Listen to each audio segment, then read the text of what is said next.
Welcome everyone. रोजगार gateway academy पर आपका स्वागत है।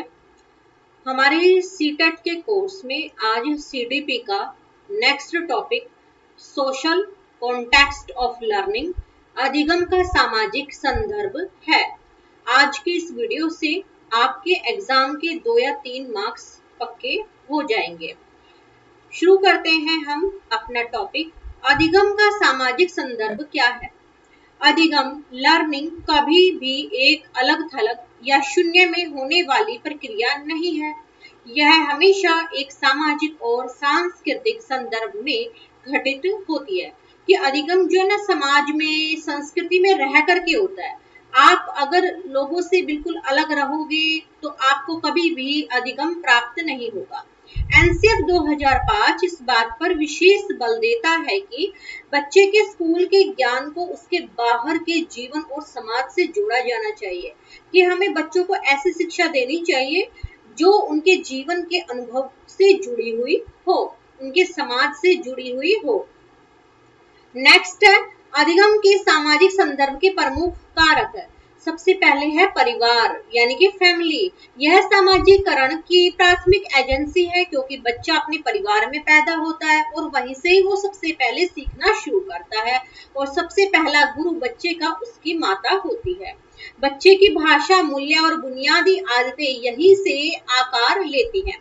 देखिए, जब आप बच्चे को देखोगे अपने घर पर, छोटा बच्चा है, बोलना शुरू कर देता है, उसे हम कोई ग्रामर की कैसे भी नॉलेज नहीं देते, बस वो हमें देख करके ही बोलना शुरू कर देता है और बिल्कुल शुद्ध बोलता है। तो यहाँ से जो है बच्चे का हमें पता चला है कि भाई उसको पहली नॉलेज जो भाषा की है, विचारों की है, वो तो उसे उसके घर से ही मिल गई। फिर है सहपाठी समूह यानी कि पीयर ग्रुप। स्कूल में बच्चे अपने साथियों के साथ बातचीत, खेल और सहयोग के माध्यम से बहुत कुछ सीखते हैं। उन्हें पता चलता है कि भाई एक दूसरे के घर में क्या हो रहा है। कभी कोई घटना अगर एक के जीवन में घटती है तो वो अपने दोस्तों को बताता है और फिर दोस्त अपने घर पर बताते हैं। तो इससे जो है बच्चों का क्या होता है, अधिगम का विकास होता है। समुदाय और समाज, कम्युनिटी एंड सोसाइटी, आस पड़ोस का माहौल, स्थानीय परंपराएं और सांस्कृतिक मूल्य बच्चे की सोच को दिशा देते हैं। जो ये चीजें है ना, ये बच्चे के लिए सबसे ज्यादा मायने रखती है क्योंकि बच्चा ना अपने आस पड़ोस से और अपनी जो घर की परंपरा है, जैसे हमारे घरों में दिवाली, होली मनाई जाती है, तो उनसे बच्चा सीखता है कि दिवाली कितनी खुशी से मनाते हैं, होली को हम कितने प्यार से मनाते हैं। तो यहाँ से जो है बच्चे को अपनी संस्कृति, अपनी परंपराओं का ज्ञान होना शुरू हो जाता है और उसका अधिगम जो है बढ़ता है। नेक्स्ट स्कूल और समाज की भूमिका। स्कूल केवल एक चार दीवारी नहीं है बल्कि यह समाज का एक छोटा रूप यानी कि मिनिएचर ऑफ सोसाइटी है, क्योंकि स्कूल में बच्चे को भिन्न भिन्न प्रकार के बच्चे मिलते हैं, अपने टीचर्स मिलते हैं और वो उनसे अपने विचारों का आदान प्रदान करता है। भाषा के माध्यम से वो उनके विचारों को समझता है और अपने विचारों को भी उनके सामने प्रस्तुत करता है। अधिगम को प्रभावी बनाने के लिए स्कूल और बाहरी समाज के बीच एक मजबूत पुल होना आवश्यक है। सबसे पहले आपका ए, समुदाय और स्कूल सहयोगी समितियां होनी चाहिए। Community and school collaborative committees होनी चाहिए। अधिगम को केवल कक्षा तक सीमित नहीं रखा जा सकता। ये समितियां जो है एसएमसी एंड पीटीए, यह सुनिश्चित करती है कि स्कूल के विकास में स्थानीय समुदाय की सीधी भागीदारी हो। आप देखोगे आजकल सरकारी स्कूल्स में जो है वहां पर सरपंच वगैरह गांव के कुछ एक पढ़े लिखे लोग जो है उस स्कूल की कमेटी बना लेते हैं, जिसे आप स्कूल मैनेजमेंट कमेटी कहते हो। ये समितियां शिक्षकों और अभिभावकों के बीच संवाद स्थापित करती हैं, जिससे बच्चे के घर के माहौल और स्कूल की शिक्षा में तालमेल बैठता है। समुदाय के विशेषज्ञ स्कूल में आकर बच्चों को वास्तविक जीवन के अनुभव प्रदान कर सकते हैं। फिर नेक्स्ट है आपके पास सरकारी और गैर सरकारी संगठन यानी कि काफी एनजीओस जो होती हैं, government and non government organization. अधिगम के लिए एक समावेशी और संसाधन युक्त सामाजिक वातावरण तैयार करने में इन संगठनों का बड़ा योगदान है। ये संगठन स्कूलों में जागरूकता अभियान चलाते हैं जो बच्चों को उनके व्यापक सामाजिक संदर्भ से जोड़ते हैं।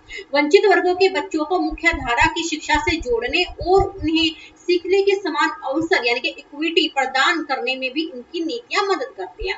आपने देखा वो काफी सारे एनजीओ क्या करते हैं, जो स्कूल्स होते हैं, सरकारी स्कूल्स, उनमें जाते हैं और बच्चों को जो है पढ़ने की सामग्री उपलब्ध करवाते हैं ताकि वो बच्चे पढ़ सके। और यहाँ तक कि कुछ एनजीओ तो इतने अच्छे होते हैं कि बच्चों को जो है स्कॉलरशिप तक देते हैं, वो गरीब बच्चे जो है उनको स्कॉलरशिप देते हैं ताकि उनको आगे पढ़ाई अपनी जारी रखने में किसी भी प्रकार की समस्या का सामना ना करना पड़े।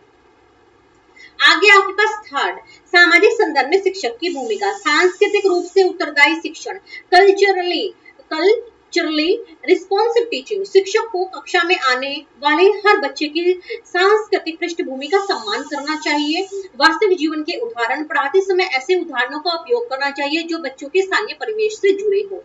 सहानुभूति और सहयोग, कक्षा में एक ऐसा सामाजिक वातावरण तैयार करना जहां बच्चे एक दूसरे की मदद करें और सहयोग से सीखें। तो एक टीचर को चाहिए कि उसी कक्षा में जितने भी बच्चे हैं वो उन सभी के जो है संस्कृतियों का सम्मान करें, उन सभी के त्योहारों का सम्मान करें।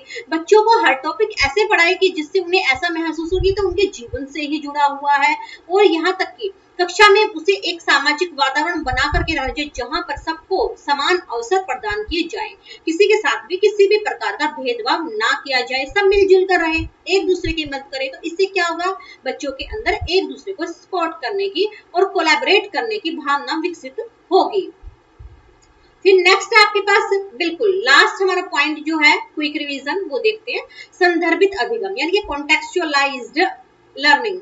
जब बच्चों को उनके सामाजिक और सांस्कृतिक संदर्भ में रख कर पढ़ाया जाता है तो सीखना अधिक अर्थपूर्ण हो जाता है। तो कॉन्टेक्सचुअलाइज्ड लर्निंग क्या होती है, जब आप बच्चों को उनकी सामाजिक संस्कृति के संदर्भ में रख करके पढ़ाते हो तो वो अत्यधिक ध्यान से पढ़ते हैं। इसे ही आप कॉन्टेक्सचुअलाइज्ड लर्निंग या संदर्भित अधिगम कहते हो। ज्ञान का सह निर्माण क्या है, ज्ञान शिक्षक द्वारा दिया नहीं जाता बल्कि बच्चों और उनके सामाजिक परिवेश के बीच बातचीत से निर्मित होता है। ये कौन कहते हैं, वाइगोत्स्की कहते हैं। तो ज्ञान का सह निर्माण किसके द्वारा दिया गया, वाइगोत्स्की के द्वारा दिया गया।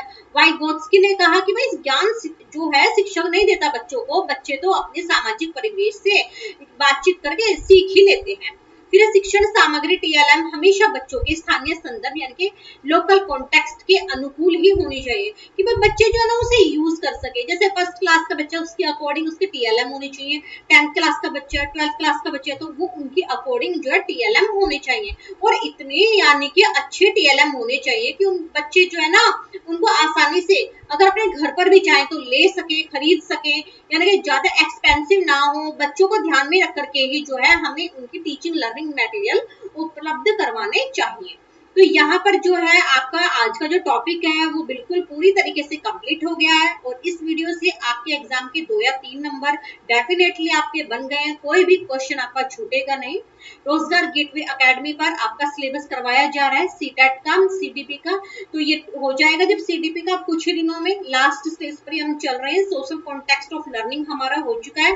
तो अब जो है हम इसके आगे ना प्रीवियस ईयर के पेपर करेंगे, क्योंकि हिंदी, इंग्लिश और जो भी आपकी रीजनिंग और मैथ्स होता है वो तो आप जितने प्रीवियस ईयर के क्वेश्चंस लगाओगे उनमें से ही आपका क्वालिफाई हो जाएगा। ठीक है, तो जो है प्रीवियस ईयर के हम क्वेश्चंस यानी कि पूरा क्वेश्चन पेपर ही सॉल्व करेंगे। जो भी आपका 90 मार्क्स का पोर्शन होता है ना कॉमन, वो हम उसमें सॉल्व करेंगे।